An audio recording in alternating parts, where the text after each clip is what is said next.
Is VinFast in trouble? Recently, there's been a lot of speculations and rumors about VinFast not doing financially well, and maybe they're even on the verge of bankruptcy.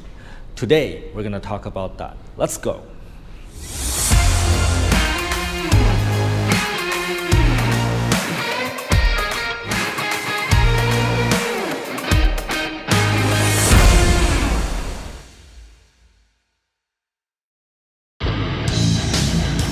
Take effing action, put it together, and subscribe to Tom Penn's channel on YouTube now. Yeah, I like it. It's crazy. All right, there's been a lot of speculations about VinFast not doing well financially and maybe even on the verge of bankruptcy. Let me tell you about some of the signs that are coming from the company. Well, first one is Mr. Phan Yat Vung, chairman of Vin Group. He committed to not investing any more of his personal money into VinFast, all right? And when people read that in the news, they thought, well, if Mr. Vung's not putting in the money, then VinFast is probably fucked, all right? So that's the first sign. And the second sign is that they laid off a lot of people, especially in the North American market, all right?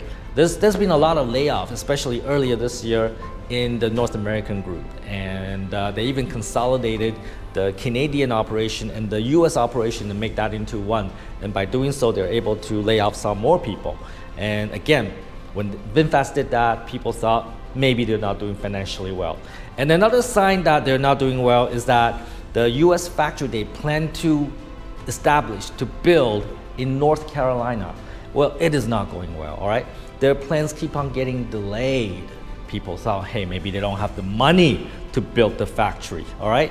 And finally, there's been some key personnel changes at the top of VinFast. Some of these key people in the company, they have left the company. Again, when people see key people leaving the company, this company is probably in trouble.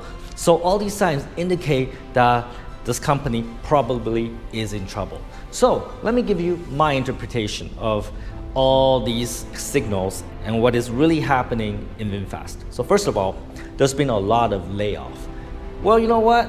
The world is in a layoff mode, right? If you look at globally, Facebook is laying off, Google is laying off, Microsoft's laying off, Twitter is laying off, Amazon's laying off, in Vietnam, VNG is laying off, Tiki, Lazada, Shopee, all of them are laying off people, right? And that's great because I'm actually hiring a lot of good people from all those layoffs, right? But my point is, just because VinFast is laying off people does not mean that they're in trouble. They're being financially responsible because they predict that the market is going to be difficult in the next couple of years. So they're planning ahead by reducing their payroll. I think that's a very sensible thing any business would do. So that should not be an indicator that business is in trouble. Now, what about the US factory, all right? The US factory in North Carolina. Is it really in trouble? If you dig deeper, you will find that the reason why the factory plans are delayed is because they need a lot of permits. It's not easy to just build a factory. You need a lot of permits and certifications. You have to work with the US government, with the state government, and those things take time, just like in Vietnam, right? So those are the reasons why the factory plans are delayed. I do believe that VinFast wants to push forth faster if they could to build the factory. But right now, it doesn't go as fast as they want because, again, regulations, right? What about the key people leaving VinFast? I don't want to name who they are, but there's some key personnel at the top of the organization leaving VinFast. Well, you know what? Again, it doesn't mean anything. VinFast is a car company and they have a vision, they have a strategy, and when the people in the company does not match the vision or the strategy, they change. Well, I do that in my company, so when my people do not subscribe to our vision and our belief for the future, then they have to go. And I do believe that's what's happening in VinFast, right? They want the people at the top to be aligned with the company mission and vision and strategy. And that is why you're seeing all these personnel changes. I think that's just a very normal part of any big corporation. Now finally, Chairman Phan Yat Vung, he's not investing any more of his personal money or maybe even Vin Group's money into VinFast. And people say, wow, that is a sign that, VinFast is gonna collapse. Well, let me tell you this, all right? Mr. Vuong, Chairman Vuong, is a smart man. He's a capitalist, all right? He's an investor. He knows how to leverage capital and resources to build his dream. That's why he's the head of the largest private enterprise here in Vietnam. He knows how to make things move, right? And then you know what? He doesn't need to put in his own personal money to make VinFast go, because he can access capital through debt by going to the bank and ask for a loan.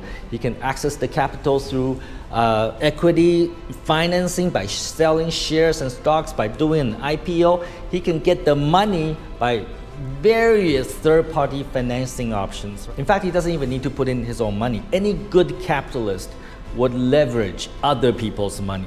They'll get other people's money from the banks, from selling of equity and shares, and using other people's resource and other people's time to build their dreams, all right? It is the people that are sitting at home, they work a job, they make a little bit of money, they save a little bit of money, they put that money in the bank, and the bank give that money, they collect all that money and give it to Mr. Vuong, so Mr. Vuong can hire you and make his dreams come true. That's how the system works, okay? Don't hate the player. Don't even hate the system. Hate that you don't understand how the system works and you don't know how to play the game, all right? Mr. Vuong doesn't have to put in his own money. Now, in the last 2 years, VinFast has lost $1.3 billion in 2021, and in the first 3 quarters in 2022, VinFast has lost about $1.5 billion. But you know what? They're actually very well capitalized. They have a lot of money to spend, and they plan to get a lot more money. And I do believe this is a freight train that cannot be stopped. And I do believe they're gonna take as long as necessary and do as much as necessary to get this right. I do believe in VinFast. I do believe in its brand. I do believe in its mission to take Vietnamese product, Vietnamese brand across the world. And I do believe they will succeed as long as they don't give up. As long as they keep on pushing, and I do see they will succeed. All right? Take some fucking action, have some VinFast spirit. That's how we build companies, and don't be a fucktard.